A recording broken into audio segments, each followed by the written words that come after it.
Alright, I'm going to share my experience from my third ayahuasca ceremony out of 4 in Costa Rica. So, first I had a couple drinks of the ayahuasca, and that was over the course of about an hour. So then I'm back laying in my bed. There's about 70 of us in this building. We all have our own bed, and we're laying down. And so what starts coming up for me, like what happened on the first night, is all this anger starts coming up again. And with ayahuasca, what's coming up is leaving you. So I was processing all this rage that before the ceremony began, I didn't even know I had. So another big part of ayahuasca is the purging. So you can purge by throwing up, that's a classic one, or by yawning, by crying, by laughing. Sometimes you need to just sprint to the bathroom. So I'm just feeling this rage coming up, and I can tell this goes deeper than just my own anger. This is like, I asked to be shown the root of my anger, and what I was shown is my anger came from my mom, because it seemed like I came into the world angry, and I always wondered, like, was I just an angry soul incarnated? But I was shown that my anger came from my parents, and that their anger came from their parents, and it was passed down through my lineage. And here I was at the tip of my lineage processing this anger that had just been unconsciously passed generation after generation. So I really wanted to purge because I was nauseous, I was feeling bad, and I was leaning over my bucket, but I wasn't throwing up. All that was coming out was rage. I was just holding on to my bucket, just like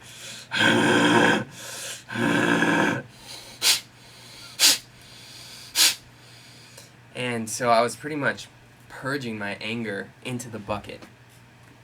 And I was really intensely in that experience for a while.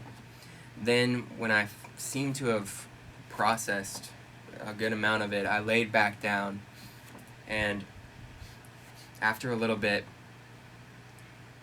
I was stood up. And what I mean by that is the medicine will move you. Like, most of the nights I was just being rocked back and forth like this. I assume it was just like processing stuck energy or something like that. At one point I was being moved like this, like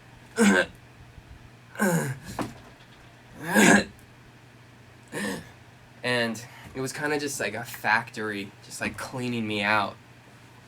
So, but after I lay back down on my bed, I'm stood up, and I start being walked outside. And I say walked because I wasn't in conscious control. I didn't know where I was going. I was just watching through my eyes as my body moved me outside, down the steps, onto this grass, and right up to this statue of the Easter Island Man.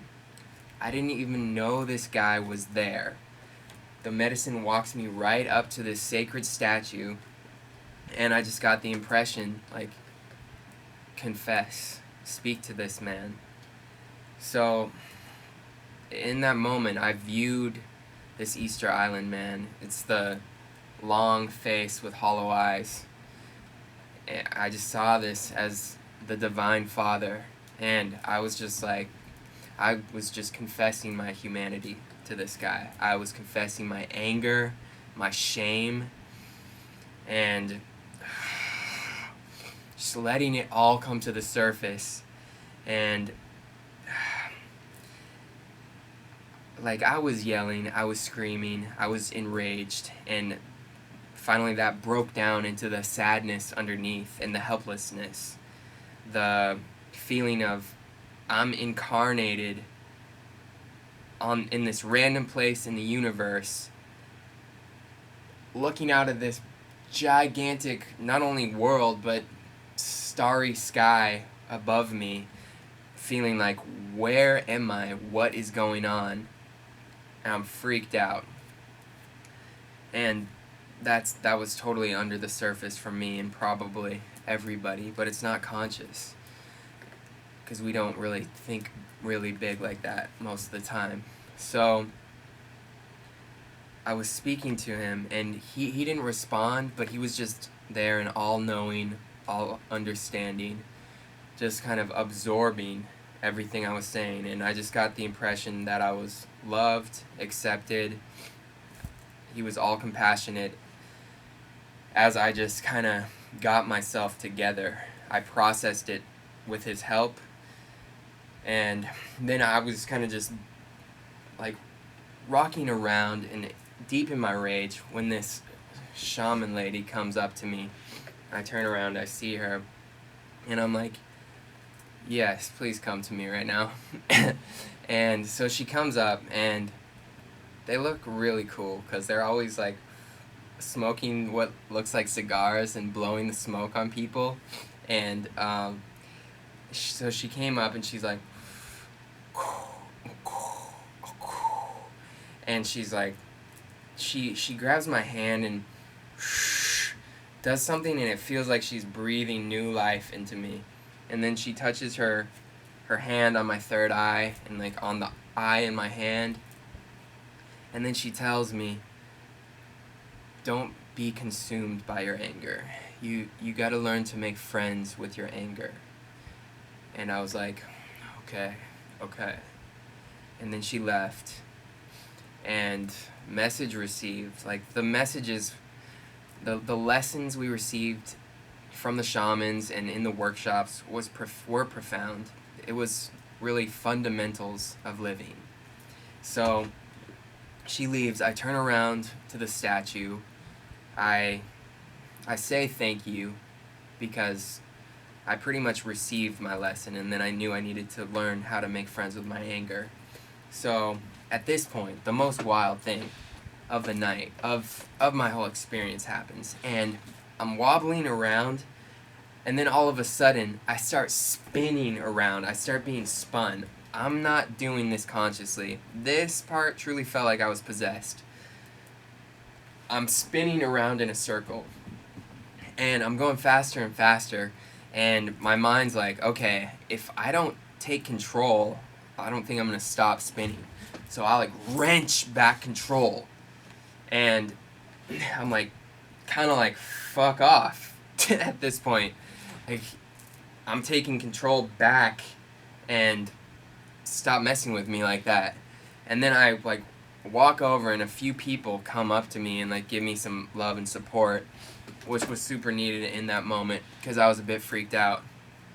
And then but the message that I was getting there was, for me personally, I got to take control in my life or I'm going to be spun around. And that was like a symbolic act of me taking control.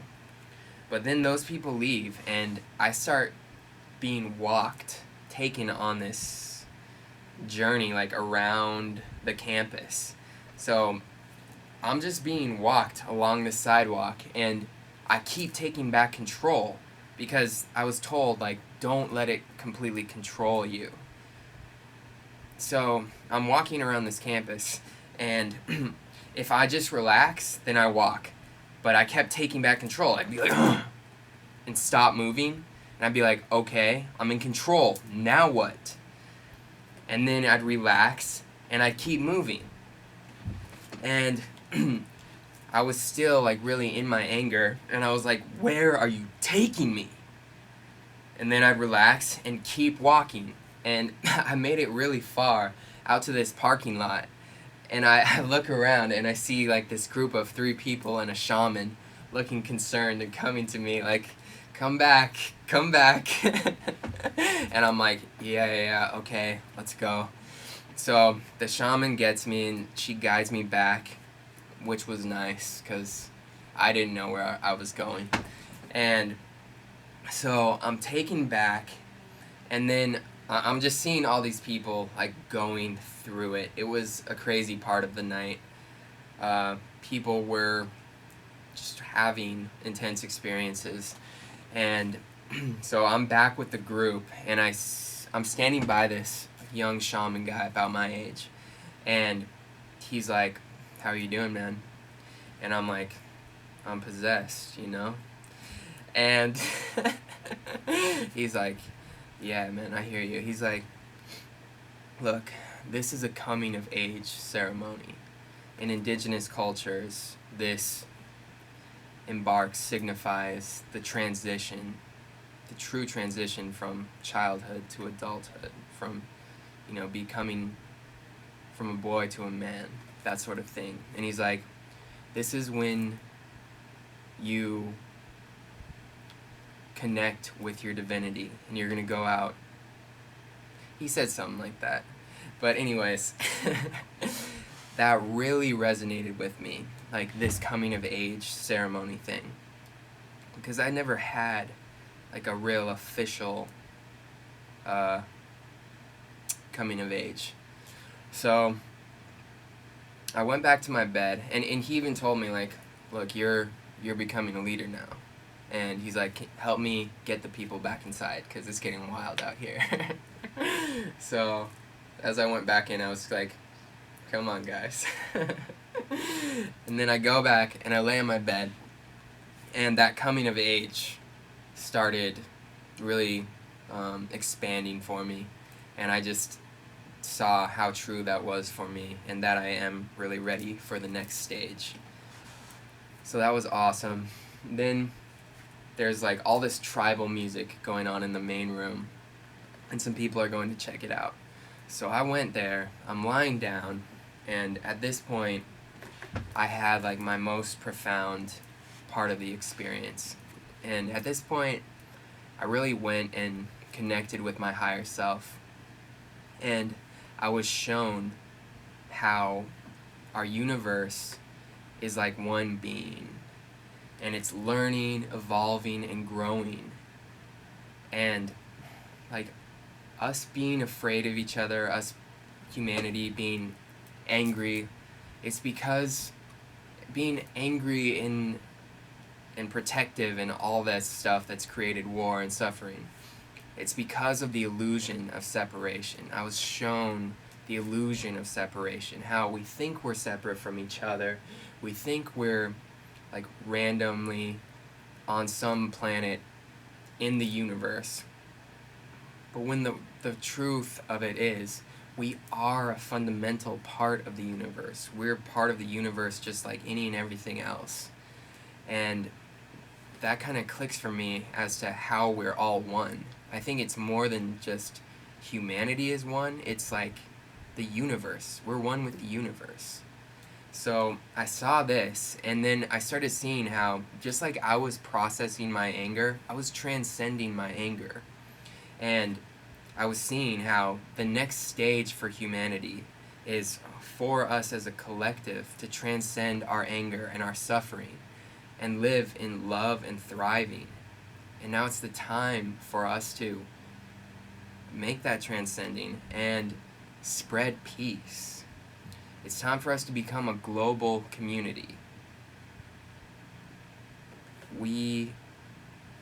Our anger is protective out of this misunderstanding, out of this not seeing through the illusion that we're all on the same team. We're all in this together. And it's time for us this is our universe. It's time for us to support our universe, and that starts with supporting ourselves, supporting each other, supporting all life on our planet, and saving our planet. Like it's our responsibility. We're the guardians of our planet.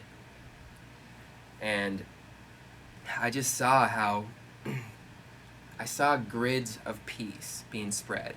What I mean grids is like peaceful communities in which people are supporting each other and thriving, not just surviving, and spreading this peace movement across the globe. Now we're becoming more connected than ever, and it's time for us to spread peace, transcend the anger and the suffering of our ancestors, And as more people raise their vibrations, this is all frequency and vibration. As more and more people do this kind of work and raise their vibration, it's going to eventually raise the vibration of the whole, of the collective. Going to raise the collective consciousness until we're going to be in a new age of humanity.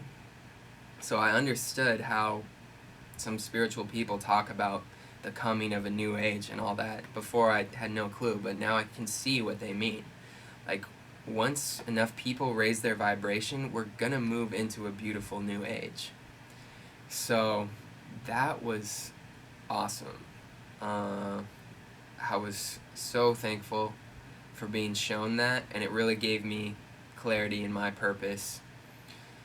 And my purpose is to help spread this peace and love. Like, I don't think there's any higher purpose, for me at least personally, and to help our planet. So I just find it interesting. Like, I've received a similar message a few times before and just had it bubbling up in my mind that this was really my purpose, and I just find it funny how it's plants who are influencing us to save the earth. So after that, we wrapped up the ceremony, shared our experiences. Lots of people had really profound experiences. This group of people became a tight family because we were all connecting at a soul level. We all could be completely vulnerable. Not only be completely vulnerable, but be supported and accepted by 70 really cool, awesome people. So this experience was the coolest of my life thus far. I'm so glad I decided to go. And if you're here with me right now, thanks for watching, and I hope, if this calls to you, because it's not something to be taken lightly. If you want to do this and transform your life in this way, do your research and go into it with sincere intention. And if you do so, it is extremely liberating, impactful, and an incredible experience that totally expanded my awareness of life and what this thing is that we're a part of. Alright, thanks for watching. Please subscribe to my channel. I've never asked that before, but it'd be awesome if you did. Thanks a lot, and much love to you. Peace.